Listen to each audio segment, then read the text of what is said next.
साथीहरू हाम्रो TU ground cricket स्टेडियममा तपाईँहरूको अब नयाँ प्याराफिट जडान गर्ने काम धमाधम भइरहेको छ। यसको बारेमा जानकारी दिउँ कि भनेर म तपाईँहरू माझ आएको। तपाईँको काठमाडौँको कीर्तिपुरमा रहेको टियु क्रिकेट स्टेडियम नेपालको सबैभन्दा ठुलो अथवा चर्चित सबैभन्दा राम्रो स्टेडियम हो। क्रिकेट प्रेमी दर्शकहरूको लागि त्यहाँ 15,000 क्षमता भएको प्याराफिट जडान नयाँ जोडिँदैछ। अहिले त्यहाँ लाइटिङ ग्रेनाइटको लागि पनि प्रोसेस जारी छ।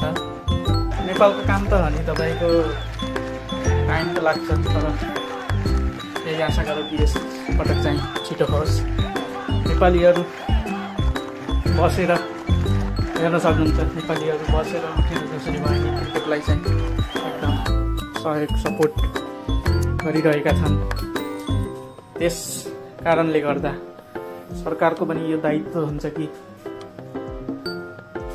यसको लागि राम्रो बस्नलायक स्टेडियमहरू बनाउन। यो चाहिँ एउटा भर्खरै प्रोसेस चाले पनि यो चाहिँ पहिले नै हुनुपर्ने थियो, तर ठिकै छ।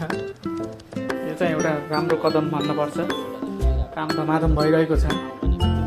तपाईँको अब हेरौँ नेपालको काम त त्यही त हो नि, फेरि 2 साल भनेको 10 साल, तर हेरौँ यति आशा गरौँ कि यो पटक चाहिँ भनेको टाइममै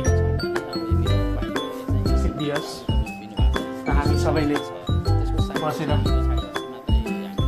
क्रिकेट हेर्न पाऊँ राम्रो तरिकाले हाम्रो स्टेडियममा